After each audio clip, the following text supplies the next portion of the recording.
di podcast BEM PSDKU Politeknik Negeri Malang di Kota Kediri. Senang sekali rasanya bisa berjumpa dengan teman-teman sekalian di podcast perdana kami, yang mana merupakan salah satu program kerja Kementerian Komunikasi dan Informasi Badan Eksekutif Mahasiswa PSDKU Politeknik Negeri Malang di Kota Kediri. Sebelumnya, perkenalkan, nama saya Elisa Nurfitasari, biasa dipanggil Elisa, selaku host pada podcast kali ini. Oke teman-teman, dalam podcast kali ini Elisa nggak sendirian karena di sini sudah hadir narasumber yang luar biasa yang pastinya sudah familiar di lingkungan PSDKU Politeknik Negeri Malang di Kota Kediri. Siapa lagi kalau bukan Ketua BEM PSDKU Polinema Kediri bersama dengan Kak Albaid. Halo Kak Albaid, apa kabarnya hari ini? Alhamdulillah sehat. Baik, alhamdulillah senang sekali bisa berjumpa dengan Kak Albaid. Nah, di podcast kali ini kami akan membahas salah satu organisasi yang ada di lingkungan PSDKU ini, yaitu Badan Eksekutif Mahasiswa atau yang biasa disebut dengan BEM. Oke, sebelum lanjut ke pembicaraan selanjutnya, boleh dong Kak Albaid untuk memperkenalkan diri terlebih dahulu. Baik, izinkan saya ya teman-teman pemirsa penonton semua podcast kali ini. Perkenalkan, nama saya Albaid Ulil Anwar, biasa dipanggil Albaid atau biasa dipanggil Ulil. Saya dari jurusan Teknik Mesin, Prodi D3 Teknik Mesin, PSDKU Politeknik Negeri Malang di Kota Kediri. Alhamdulillah pada tahun ini, pada periode ini saya diamanahkan oleh teman-teman mahasiswa PSDKU Polinema di Kota Kediri ini untuk memangku jabatan menjadi seorang fungsionaris Ketua BEM PSDKU Politeknik Negeri Malang di Kota Kediri. Untuk alamat saya tinggal di Desa Badal Pandian, Kecamatan Ngadilui, Kabupaten Kediri. Mungkin dari teman-teman yang berkenan mampir, monggo nih mampir. Ya, mungkin cukup itu tadi perkenalan singkat dari saya. Oke, terima kasih Kak atas perkenalannya. Nah, mungkin dari teman-teman sekalian masih ada yang asing nih dengan istilah BEM, karena ketika duduk di bangku sekolah yang sering didengar adalah istilah OSIS, MPK, dan juga ekstrakurikuler. Untuk menjawab kebingungan teman-teman sekalian, mari kita dengarkan penjelasan dari Kak Albaid mengenai pertanyaan apa sih Kak sebenarnya BEM itu? Nah, baik seperti tadi yang bahwasanya disampaikan secara singkat oleh Kak Eliza terkait OSIS yang ada di SMP dan SMK di sekolah teman-teman semuanya, bahwasanya di BEM itu juga sama, namun lingkupnya saja yang berbeda. Di lingkup perkuliahan kita namanya BEM atau Badan Eksekutif Mahasiswa, merupakan organisasi internal mahasiswa yang berfungsi untuk melaksanakan program kerja dari manajemen ataupun program kerja dari internal BEM sendiri dalam rangka meningkatkan mutu kualitas dari mahasiswa yang ada di kampus, seperti itu. Oke, jadi itu tadi teman-teman pengertian mengenai Badan Eksekutif Mahasiswa. Nah, sebelumnya Elisa pengen tahu nih Kak, apa sih motivasi Kak Albaid untuk ikut organisasi BEM ini? Jadi untuk motivasi yang paling dalam ya, motivasi untuk ikut BEM yang pertama adalah belajar ya teman-teman. Karena hidup ini alangkah lebih bergunanya, alangkah lebih bermanfaatnya apabila kita manfaatkan untuk senantiasa mencari ilmu. Memang di organisasi-organisasi yang lain itu banyak, tapi setiap organisasi memiliki ilmunya masing-masing untuk bagaimana kita bereksplorasi di organisasi tersebut. Jadi ilmu-ilmu yang ada di organisasi BEM ini khususnya itu saya dapatkan dengan saya bergabung, dengan saya menjalankan peran fungsi sebagai fungsionarisnya dengan baik, seperti itu. Oke, nah teman-teman sekalian pada penasaran nih Kak, sebenarnya ada apa aja sih di dalam BEM itu? Mungkin Kak Albaid bisa menjelaskan mengenai struktur organisasi dalam BEM Kak. Nah, di dalam BEM itu apa saja? Tentunya juga hal ini sama dengan organisasi-organisasi yang lain. Yang pertama yang paling penting itu ada visi misi. Visi misi ini menjadi landasan, menjadi pandangan bagi seluruh anggota suatu organisasi yang mana hal ini menjadi tujuannya. Kemudian yang kedua ada pengurusnya. Pengurusnya itu di BEM PSDKU sini terdiri dari ketua BEM, kemudian wakil ketua BEM, yang mana dua pimpinan itu tidak bekerja secara sendirian, tapi dibantu oleh 9 kementerian yang membidangi sesuai dengan tugas pokok dan fungsinya masing-masing. Ada apa saja untuk 9 kementerian itu? Yang pertama ada Kementerian Agama. Kementerian Agama ini jelas sesuai namanya menaungi bidang keagamaan kemahasiswaan PSDKU Politeknik Negeri Malang Kota Kediri ini dalam rangka meningkatkan mutu religius, iman dan takwa mahasiswa PSDKU. Kemudian yang kedua ada Kementerian Dalam Negeri. Kementerian Dalam Negeri ini membantu mengayomi dalam rangka pelaksanaan organisasi kemahasiswaan intra di kampus ini. Kemudian selanjutnya ada Kementerian Kesejahteraan Mahasiswa yang mana dalam tujuannya untuk lebih meningkatkan kesejahteraan mahasiswa. Semisal nih, ada dari mahasiswa itu yang merasa kesulitan untuk melakukan pembayaran UKT. Jadi dari Kementerian Kesejahteraan Mahasiswa ini akan men-share, menflorkan informasi-informasi terkait beasiswa ataupun keringanan UKT. Kemudian lagi ada Kementerian PSDM atau singkatan dari Pengembangan Sumber Daya Mahasiswa, yang mana tujuannya atau arah geraknya itu lebih fokus pada peningkatan kualitas sumber daya mahasiswa, terutama di bidang minat dan bakat, yang mana nanti outputnya dari mahasiswa itu mampu mengembangkan potensi yang ada dalam dirinya melalui kementerian ini. Nah, selanjutnya lagi ada Kementerian Sosial Masyarakat, yang mana kita tahu juga bahwasanya mahasiswa dituntut untuk senantiasa mengimplementasikan Tridharma perguruan tinggi dimanapun dan kapanpun berada, yang terutamanya pada poin ketiga, yakni adalah pengabdian kepada masyarakat. Nah, melalui Kementerian Sosial Masyarakat ini, dari teman-teman bisa menyalurkan inisiatifnya dalam rangka pengabdi kepada masyarakat untuk lebih bermanfaat kepada orang lain. Kemudian yang selanjutnya lagi ada Kementerian Sekretaris Kabinet. Nah, Kementerian Sekretaris Kabinet ini bahwasanya sekretaris memiliki peranan yang sangat penting dan juga sangat vital dalam berjalannya suatu organisasi. Karena apa? Dalam organisasi tidak terlepas dari administrasi berkaitan dengan persuratan ataupun proposal dan lain sebagainya. Nah, di Kementerian Sekretaris Kabinet ini menaungi administrasi baik di internal BEM maupun eksternal BEM. Eksternal BEM mencakup pada kontrol administrasi dari teman-teman organisasi kemahasiswaan yang lain, seperti itu. Nah, kemudian selanjutnya ada Kominfo atau Kementerian Komunikasi dan Informasi, yang mana komunikasi dan informasi ini menjadi hal yang sangat penting juga, yang mana dalam penyampaian informasi baik dari manajemen maupun informasi dari luar kampus itu ditampung masuk melalui kementerian ini, kemudian dikelola dan juga setelah itu didistribusikan ke mahasiswa yang ada di PSDKU ini khususnya. Untuk kementerian yang selanjutnya ini adalah Kementerian Luar Negeri, yang mana Kementerian Luar Negeri ini mengurusi urusan eksternal kampus, urusan eksternal organisasi. Guna apa? Guna untuk menjalin suatu sinergisitas dengan beberapa organisasi atau instansi yang ada di luar kampus untuk membangun dinamika organisasi yang ada di BEM, seperti itu. Oke, jadi dalam struktur organisasi BEM PSDKU ini ada pimpinan, yaitu Ketua BEM dan juga Wakil Ketua BEM, dan dibantu oleh 9 kementerian dengan tugasnya masing-masing, gitu ya Kak ya.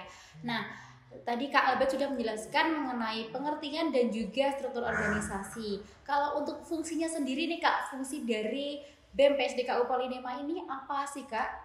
Nah, yang saya tahu bahwasanya untuk BEM sendiri memiliki beberapa fungsi. Yang pertama adalah fungsi aspirasi. Fungsi aspirasi ini merupakan fungsi untuk mewadahi aspirasi atau keluh kesah dari mahasiswa-mahasiswa PSDKU ini ke dalam satu wadah. Nanti aspirasi-aspirasi tersebut akan ditindaklanjuti oleh BEM ke manajemen yang terkait. Kemudian hasil dari aspirasi tersebut kita informasikan, kita distribusikan hasilnya ke mahasiswa yang bersangkutan atau mahasiswa yang menyampaikan aspirasi tersebut. Kemudian yang kedua ada fungsi advokasi. Fungsi advokasi atau fungsi pembelaan ini merupakan fungsi yang mana apabila dari suatu mahasiswa atau seorang mahasiswa membutuhkan adanya pembelaan karena adanya suatu problematika, maka hal itulah yang menjadi ranah kerja dari BEM atau menjadi fungsi dari BEM yang menjadi tugasnya untuk melakukan pembelaan apabila diperlukan, seperti itu. Dan yang ketiga yakni fungsi edukasi, yang mana kita tahu 9 kementerian itu tadi memiliki program kerja dalam rangka meningkatkan edukasi, wawasan, pengetahuan dari mahasiswa PSDKU Politeknik Negeri Malang di Kota Kediri ini. Jadi nanti wawasannya diharapkan dari program kerja BEM ini dapat berkembang, seperti itu. Oke, nah itu tadi fungsi dari Badan Eksekutif Mahasiswa ya Kak ya. Oke, nah selama Kakak mengikuti organisasi, selama Kak Albaid berkecimpung dalam organisasi, apa aja sih Kak manfaat yang Kak Albaid rasakan? Mungkin Kak Albaid bisa menceritakan. Nah, jadi ada 3 poin penting yang saya rasakan sejauh ini ketika menjadi fungsionaris BEM PSDKU Politeknik Negeri Malang di Kota Kediri ini. Yang pertama, ilmu tentunya. Ilmu tentang bagaimana cara menjadi fungsionaris yang baik. Ilmu tentang bagaimana cara mengatur waktu, tenaga, dan pikiran. Mengatur bagaimana cara kita untuk menyelesaikan suatu problematika. Kemudian yang kedua, pengalaman yang saya dapatkan juga cukup banyak sekali dari yang sebelumnya tidak pernah saya dapatkan seumur hidup saya. Di organisasi BEM ini saya bisa mendapatkannya. Selain itu juga pengalaman bagaimana cara kita menyuarakan, bagaimana cara kita menyampaikan pemikiran kita kepada forum untuk forum tersebut paham dengan apa yang kita inginkan itu seperti apa. Dan organisasi tentunya juga erat kaitannya dengan musyawarah nih. Jadi pengalaman untuk bermusyawarah itu juga penting teman-temannya, bagaimana cara kita untuk menghargai pendapat orang lain dan menerima pendapat yang sekiranya kita tidak menerimanya. Kemudian yang ketiga ada relasi.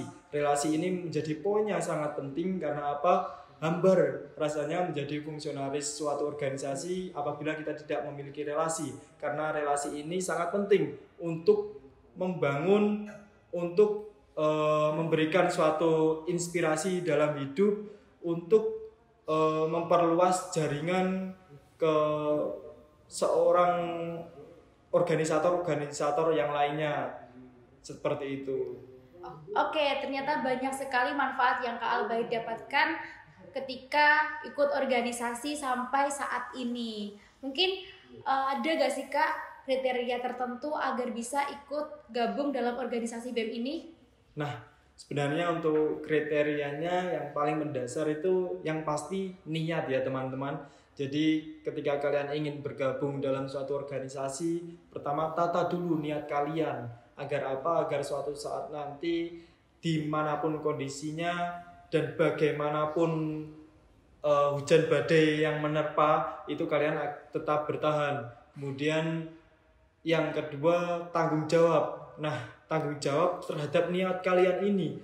Niat kalian untuk bergabung organisasi itu apa? Kemudian kalian tanggung jawabkan dengan apa? Dengan menjalankan tugas yang sudah diberikan oleh senior-senior kalian atau tugas yang sudah kalian terima, seperti itu.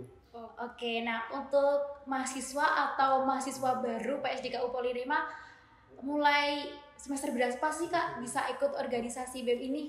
Nah, untuk persyaratan itu seperti yang menjadi ketentuan dalam pedoman atau dalam dasar hukum organisasi BEM ini, yang diperkenankan untuk bergabung adalah mahasiswa semester 1 dengan persyaratan-persyaratan lain yang mana nantinya sesuai dengan kesepakatan panitia oprek, seperti itu Kak. Nah, Kak Albaid ini kan ikut organisasi dan juga kuliah ya Kak ya. Gimana sih Kak cara bagi waktu agar efektif biar kuliah dan organisasinya itu berjalan dengan seimbang? Nah, mungkin ini tips dari aku ya terkait bagaimana cara memanajemen waktu yang baik antara menjadi mahasiswa kura-kura atau mahasiswa yang kuliah rapat dalam konteksnya mahasiswa organisasi yang juga sambil menempuh pendidikan nih. Jadi yang pertama dari teman-teman itu harus pandai-pandai dalam menentukan skala prioritasnya. Skala prioritas sendiri itu pertimbangannya dari apa? Yang pertama dari deadline waktu yang diberikan. Nah, nanti dari deadline yang terdekat dari teman-teman bisa mendahulukannya. Kemudian yang kedua dari resiko yang ada apabila dari teman-teman menundanya.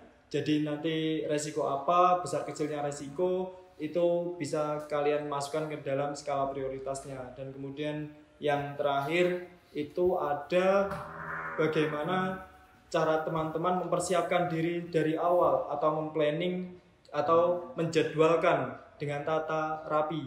Nah, semisal nih ada rapat dan ada tugas, kalian harus bisa menentukan jadwalnya, jamnya rapat jam segini, kemudian jadwalnya mengerjakan tugas dari sini, itu harus jelas sih menurut saya. Oke, jadi itu tadi penjelasan dari Kak Albaid mengenai organisasi BEM dan juga pengalaman-pengalaman ketika ikut organisasi. Oke, buat teman-teman yang belum pernah ikut organisasi tapi pengen daftar organisasi, nggak apa-apa teman-teman, ikut aja, daftar aja. Meskipun ya teman-teman belum pernah ada pengalaman ketika duduk di bangku SMP maupun SMA, teman-teman nggak apa-apa, nggak usah jadikan itu sebuah masalah. Asal teman-teman punya tekad dan kemauan, teman-teman pasti bisa ikut organisasi. Karena ketika kita sudah ikut dalam organisasi, kita akan belajar bersama, berkembang bersama, mengembangkan potensi yang kita miliki. Mungkin ada close statement yang ingin disampaikan oleh Kak Albaid? Baik, pada kesempatan terakhir ini izinkan saya untuk memaparkan closing statement buat teman-teman pemirsa yang menonton podcast pada kesempatan kali ini. Jangan jadikan ketakutan mengakar, memperbudak dalam diri teman-teman masing-masing. Karena apa? Di bawah ketakutan kita tidak akan menemukan potensi, kita tidak akan tahu arahnya, kita tidak tahu jati diri kita. Maka dari itu manfaatkan peluang kesempatan yang ada, yang mana pada kesempatan ini marilah teman-teman semuanya untuk ikut berorganisasi, karena dengan berorganisasi kita jadi mendapatkan soft skill, kita mendapat pengalaman dan relasi tentunya seperti yang tadi sudah saya sampaikan, karena soft skill tidak bisa kita dapatkan ketika kita menjalani mata perkuliahan, tapi soft skill kita dapatkan ketika kita menjalani suatu kehidupan itu dengan bijak. Mungkin cukup itu closing statement dari saya, kurang lebihnya mohon maaf. Dan saya kembalikan lagi ke Kak Eliza. Wah, keren sekali Kak. Terima kasih atas close statement yang disampaikan oleh Kak Albaid. Di sini Elisa juga mengucapkan terima kasih banyak kepada Kak Albaid yang sudah bersedia untuk sharing ilmu, pengetahuan, dan pengalaman-pengalaman yang sangat bermanfaat bagi kita semua. Oke teman-teman, saya Elisa Novitasari sebagai host. Mohon maaf apabila ada tutur kata yang kurang berkenan. Terima kasih dan sampai jumpa di episode selanjutnya.